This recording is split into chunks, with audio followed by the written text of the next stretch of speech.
Okay, come on, let's do this. Are you sure they want Luke to do it? Yes. Yeah. Okay. What? You think it might be too difficult for me to sit in front of an auto cue and read without making myself look stupid? No, it's just... What? No. If you're confident, let's give it a go.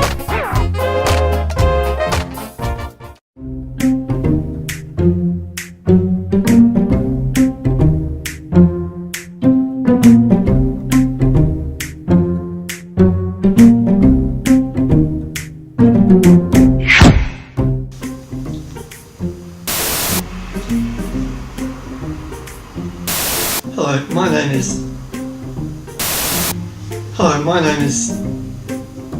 Richard? Hello, my name is Roger Clarke. You just said Roger, you just said my name is Roger Clarke. No, I said Richard. Then I said, you said Roger. Richard. Hello, and if your name is Jürgen, hello Jürgen.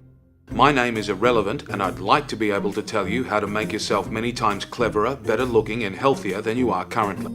What I can tell you is that a lot of people ask me why, when there's so much pressure to screen scoutmasters and priests for sexual deviancy, nobody ever seems worried about gynecologists. And I always respond by saying, well, it's a bit like the answer to why prawns go off in an hour, but prawn crackers can last up to a year in a plastic bag in your warm pantry. But it's not a lot like that answer.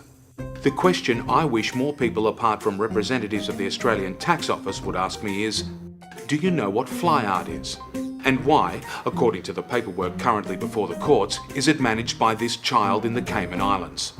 I have spent some time, typically while my wife is telling me about her day, thinking about why nobody ever asks me about fly art, even when I've written letters asking them to ask me. And I've also spent periods wondering why, if I really want the opportunity to answer the big question, do you know what fly art is? Don't I just ask myself the question, in much the same way I've heard my wife asking herself, why do I bother telling him about my day when he's clearly thinking about stupid fly stuff while I'm talking? The difference is, of course, that in my case, I have an answer. Do you know what fly art is? I ask myself. Well, it's a very good question. And the answer is, yes, I do. Of course, the real question, the one which will enable me to provide a more helpful and informative response is, what is fly art? And fortunately for you and me, I know the answer. Just as there are two sides to any interpretation of tobacco smoking research, there are two key parts to fly art.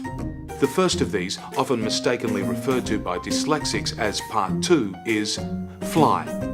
This is a fly, and apart from the lawn mowing man and anteater, it is arguably the most sensibly described creature on the planet. In fact, if the logic behind naming the fly were applied universally, this would be a hop. This would be a sleep. These would be called carries. This would be a trumpet, and he would be a bolt. Apart from having taken ownership of the brand name every one of the other millions of creatures which fly would much prefer to own, especially the blue tit, the shag and the peacock, the fly is the quintessential Australian and should be the national animal, not the kangaroo. Most Australians are more likely to have tasted a kangaroo than touched one. And in the areas in which most Australians live, they're as rare as the Tasmanian tiger and famous Vietnam War veterans.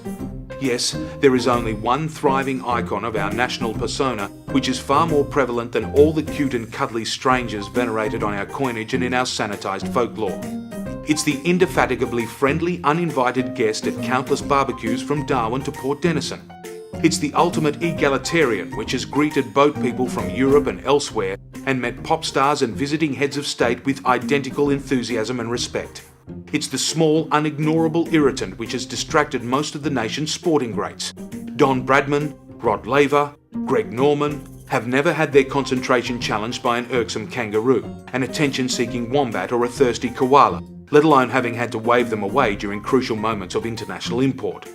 The fly is as pervasive as advertising, influenza, sunbaking and skin cancer, and every Australian spends much time, effort and money trying to avoid or destroy it. The fly is the fastest and most aerobatic creature in the massive and intensely competitive insect world. It carries more germs on its leg hairs than there are marsupials and sports haters on our island continent.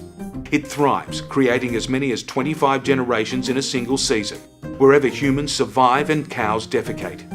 Like us, the fly is as happy eating rubbish as it is dining on the finest finger food, and its vision is as sharp, for distances up to 900 millimeters, as the vast majority of our nation's leaders, past and present. It's time we recognise that the ubiquitous fly screen is not simply an enduringly fashionable window treatment, that the Australian salute has nothing to do with our proud military past or mock high regard for authority, and that despite what the spin doctor's misguiding Qantas might have us believe, there is no such thing as a bloody flying kangaroo. But it's not too late to change. The second element of fly art is, of course, art. There are three types of art. There's intelligent, intelligible art which communicates immediately at an intellectual and emotional level, and very rarely both. This elite art is produced by those with the talent and technique to use art as a medium of meaningful expression. Its practitioners include those who create horses which look like horses, who capture moments of intense feeling with the honesty of a camera and the forcefulness of a poet, and, in some very rare cases, produce their work in a way none of their predecessors has quite done before. Then there's art produced by those whose ideas are unclear and whose ability to convey them visually is limited, often severely. Much of this work is expressionistic, idealist, indecipherable, inaccessible, pretentious, and produced by commercially unsuccessful artists who regard their economic plight more as a measure of their vast share of creative integrity than of their pitiably limited ability.